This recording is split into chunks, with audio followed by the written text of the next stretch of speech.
Communist senior నేత CPI మాజీ ప్రధాన కార్యదర్శి సురవరం సుధాకర్ రెడ్డి కన్నుమూశారు. ఆయన వయస్సు 82 సంవత్సరాలు. హైదరాబాద్ గచ్చిబౌలి కేర్ ఆసుపత్రిలో చికిత్స పొందుతూ రాత్రి తుది శ్వాస విడిచారు. ఆయన కొంతకాలంగా శ్వాసకోశ సంబంధిత ఇబ్బందులు పడుతున్నారు. దీంతో ఆయన్ను ఆసుపత్రికి తరలించగా చికిత్స పొందుతూ మరణించారు. హైదరాబాద్ మణికొండలో ఉంటున్న ఆయనకు భార్య, 2 కుమారులున్నారు.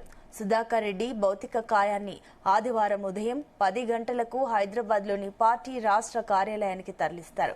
కార్యకర్తల సందర్శన తర్వాత గాంధీ మెడికల్ కళాశాలకు అందజేస్తారు.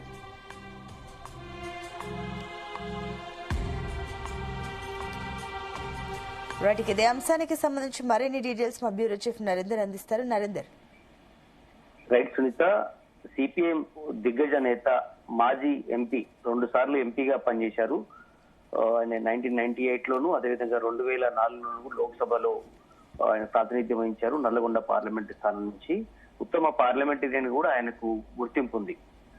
ఆయన ప్రస్థానం సిపిఐలో ఇప్పటి వరకు కూడా కొనసాగినటువంటి పరిస్థితి. 84 ఏళ్ల సురవరం సుధాకర్ రెడ్డి ఆయన ఉమ్మడి మహబూబ్నగర్ జిల్లాలో ఆయన జన్మించినప్పటికీ కర్నూలు జిల్లాలో ఆయన విద్యాభ్యాసం, ఇంటర్, డిగ్రీ అంతా కూడా అక్కడే చేశారు. దాని తర్వాత హైదరాబాద్ లో ఉస్మాన్ యూనివర్సిటీలోను అదేవిధంగా లా పూర్తి చేశారు. దాని తర్వాత ఎల్ఎల్ఎం కంప్లీట్ చేశారు.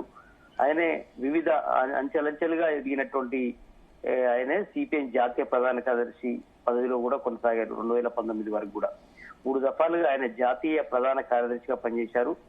సురవరం సుధాకర్ రెడ్డి తండ్రి వెంకట్రామరెడ్డి స్వాతంత్ర సమరయోధుడు. ఆయన తెలంగాణ సాయుధ పోరాటంలో కూడా పాల్గొన్నారు.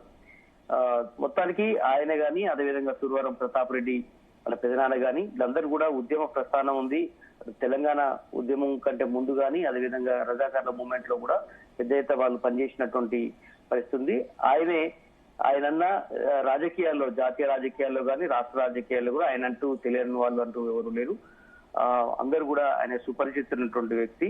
ఆయన 84 ఏళ్ళ ఉన్నటువంటి ఆయనే కొంతకాలంగా ఆయన అనారోగ్యంతో బాధపడుతున్నటువంటి పరిస్థితి ఉంది. వృద్ధాప్యంతో పాటు కొన్ని అనారోగ్య సమస్యలు రావడంతో రాత్రి ఒక ప్రైవేట్ ఆసుపత్రిలో, కేర్ ఆసుపత్రిలో ఆయన చనిపోయినట్టుగా కూడా మనకు సమాచారం ఉంది.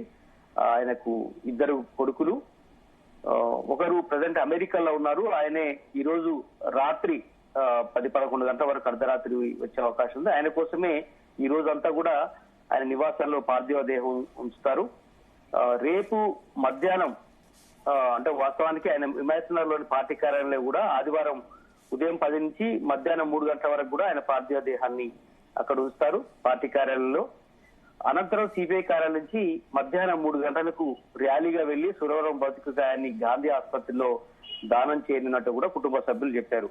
ఆయన చిన్న కుమారుడు అమెరికా నుంచి రావడానికి ఈ రోజు రాత్రి పడుతుంది కాబట్టి ఆదివారం నాడు అంత్యక్రియలు అనేవి ఉంటాయి. మొత్తానికి సురవరం సుధాకర్ రెడ్డి ఒక అజాత శత్రువుగానే కాదు, మొత్తానికి అందరికీ ఒక ఆదర్శప్రాయుడిగా ఉన్నారని కూడా రాజకీయ పార్టీలకు సంబంధించినటువంటి అందరూ కూడా చెప్తారు. ఇప్పటికే ముఖ్యమంత్రి రేవంత్ రెడ్డితో పాటు ఆంధ్రప్రదేశ్ ముఖ్యమంత్రి చంద్రబాబు నాయుడు, అక్కడ ప్రతిపక్ష నేత జగన్మోహన్ రెడ్డి, ఇక్కడ కేసీఆర్ ప్రధాన ప్రతిపక్ష నేతతో పాటు బీజేపీకి సంబంధించినటువంటి కేంద్ర మంత్రులు కిషన్ రెడ్డి, బండారు దత్తాత్రేయ మాజీ గవర్నర్, అదేవిధంగా బండి సంజయ్, ఇట్లా అన్ని రాజకీయ పార్టీలకు సంబంధించినటువంటి నేతలు ఆయనకు నివాళులు అర్పించినటువంటి పరిస్థితి. మరి కాసేపట్లో ఆసుపత్రి నుంచి ఆయనని ఇంటికి తీసుకొస్తారు. ఇంట్లో ఆయన మణికొండ నివాసంలో ఆయనకు ఈ రోజు సాయంత్రం వరకు కూడా ప్రముఖులందరూ కూడా వచ్చి నివాళులు అర్పించే అవకాశం ఉంది.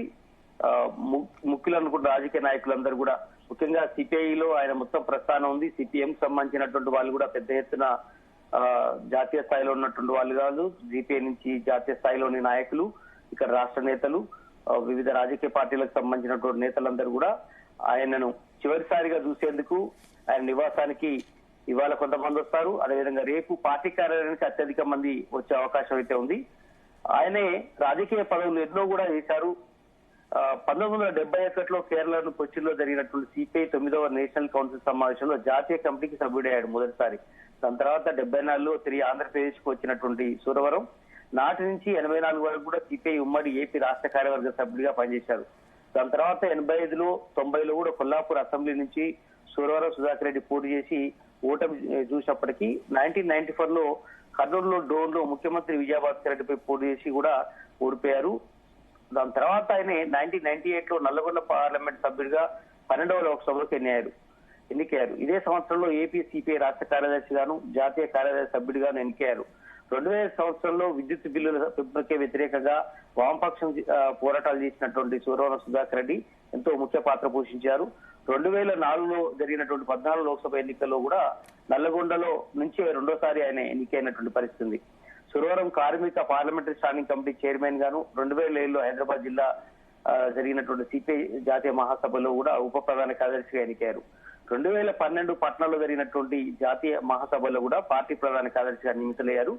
మొత్తానికి చంద్ర రాజేశ్వరరావు తర్వాత జాతీయ ప్రధాన కార్యదర్శిగా ఎన్నికైనటువంటి రెండవ తెలుగు వ్యక్తిగా సురవరం సుధాకర్ రెడ్డి నిలుస్తారు. మొత్తానికి సురవరం సుధాకర్ రెడ్డి లేరైనటువంటి వార్త అటు వామపక్ష పార్టీలకు సంబంధించినటువంటి లీడర్లే కాదు, అన్ని కాంగ్రెస్ కానీ బీజేపీ కావచ్చు, లెఫ్ట్ పార్టీలకు సంబంధించినటువంటి అందరూ నేతలు కూడా తీవ్ర దిగ్భ్రాంతి వ్యక్తం చేస్తున్నటువంటి పరిస్థితి అయితే ఉంది. ఆయన సేవలు కేవలం తెలుగు రాష్ట్రాలకే కాదు, జాతీయ స్థాయిలో కూడా ఆయన అంటూ గుర్తుపట్టని వారంటూ ఎవరు లేరు. ఆయన నల్ల చట్టాలపై కావచ్చు, లేదంటే బ్లాక్ మనీ పైన కూడా ఆయన ఆ రోజుల్లోనే పార్లమెంట్ సభ్యుడిగా పార్లమెంట్ లో వెలిగించినటువంటి పరిస్థితి మనం గుర్తు చేసుకోవాల్సిన అవసరం ఉంది. ఏదైనప్పుడు కూడా సుధాకర్ రెడ్డి లేని లోటు పూడ్చలేనిది. Sunitha. Right Narender, thank you.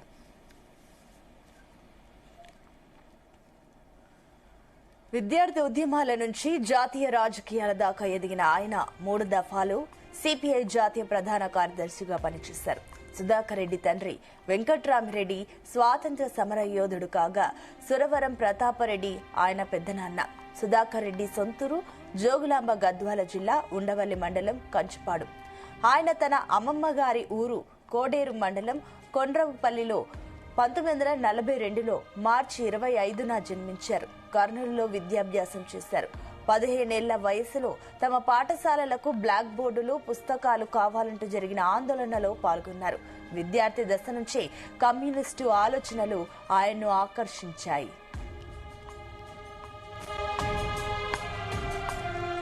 Suravaram Sudhakar రెడ్డికి 18 ఏళ్లు ఉన్నప్పుడు, అంటే 1960లో ఏఐఎస్ఎఫ్ కర్నూలు జనరల్ సెక్రటరీగా ఎంపికయ్యి బాధ్యతలు చేపట్టారు. అప్పటి నుంచి ఆయన అంచెలంచెలుగా పార్టీలో ఎదిగారు. 1962లో వెంకటేశ్వర విశ్వవిద్యాలయ కోసం ఏర్పాటు చేసిన కమిటీ కార్యదర్శిగా పనిచేసి 62 రోజుల దాకా సమ్మెకు నాయకత్వం వహించారు. 1964లో కర్నూలులో బిఏ చేసిన ఆయన కళాశాల విద్యార్థి సంఘం అధ్యక్షునిగా ఎన్నికయ్యారు. 1967లో హైదరాబాద్ లోని ఉస్మానియా యూనివర్సిటీ నుంచి ఎల్ఎల్బి డిగ్రీ పొందారు. తర్వాత హైదరాబాద్ లా కాలేజీలో చేరిన వారంలోనే విద్యార్థి సంఘం ఎన్నికల్లో ప్రధాన కార్యదర్శిగా గెలిచారు. ఆ ఎన్నికల అనంతరం ఆయన ఏఐఎస్ఎఫ్ రాష్ట్ర అధ్యక్షుడిగా చేపట్టారు. 1970లో ఆయన ఏఐఎస్ఎఫ్, 1972 ఏఐవైఎఫ్ జాతీయ అధ్యక్షునిగా ఎన్నికయ్యారు.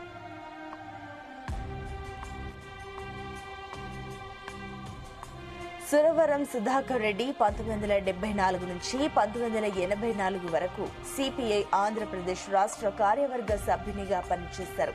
1994లో కర్నూలులోని డోన్లో అప్పటి ముఖ్యమంత్రి విజయ్ భాస్కర్ రెడ్డిపై పోటీ చేసి ఓడిపోయారు. 1988లో నల్గొండ పార్లమెంట్ స్థానం నుంచి లోక్సభకు ఎన్నికయ్యారు. అలానే 2004లో జరిగిన లోక్సభ ఎన్నికల్లో నల్గొండ నుంచే రెండోసారి గెలిచారు. ఇక 2000లో ఏపీ సిపిఐ రాష్ట్ర కార్యదర్శిగా, జాతీయ కార్యవర్గ సభ్యునిగా కూడా పనిచేశారు. ఇక 2012 పట్నాలో జరిగిన జాతీయ మహాసభల్లో సిపిఐ ప్రధాన కార్యదర్శిగా ఎన్నికయ్యారు. 2015లో పుదుచ్చేరిలో, 2018లో కొల్లంలో జరిగిన మహాసభల్లోనూ ప్రధాన కార్యదర్శిగా ఎన్నికయ్యారు. ఇక 2021 వరకు పదవీ కాలం ఉన్నప్పటికీ అనారోగ్య కారణాలతో 2019 జూలై 24న వైదొలిగారు.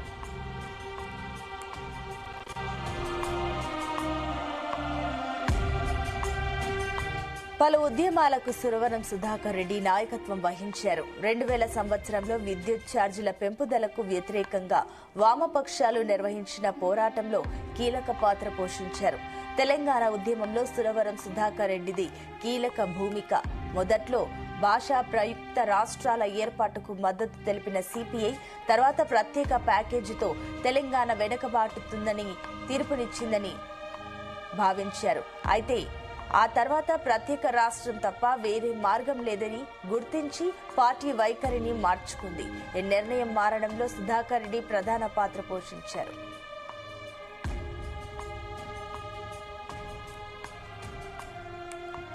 సురవరం సుధాకర్ రెడ్డి మృతిపై ప్రముఖులు సంతాపం తెలిపారు. తెలుగు రాష్ట్రాల సీఎంలు చంద్రబాబు, రేవంత్ రెడ్డి తీవ్ర దిగ్భ్రాంతి వ్యక్తం చేశారు. సురవరం ఉమ్మడి మహబూబ్ నగర్ జిల్లా నుంచి జాతీయ స్థాయి నేతగా ఎదిగారని, వామపక్ష ఉద్యమాలు, ప్రజా పోరాటాల్లో పాల్గొన్నారని ఆయన సేవలను స్మరించుకున్నారు. వారి కుటుంబానికి ప్రగాఢ సానుభూతి తెలియజేశారు. ఆయన ఆత్మకు శాంతి చేకూరాలని ప్రార్థించారు. ఆయన మృతిపై బీఆర్ఎస్ అధినేత కేసీఆర్ సంతాపం ప్రకటించారు. ఆయన అణగారిన వర్గాల అభ్యున్నతి కోసం నిత్యం పోరాడేవారన్నారు. తెలంగాణ మట్టిబిడ్డ సురవరం అంటూ కీర్తించారు. తెలంగాణ ఉద్యమ సమయంలో ఆయనతో తనకున్న అనుబంధాన్ని గుర్తు చేసుకున్నారు కేసీఆర్.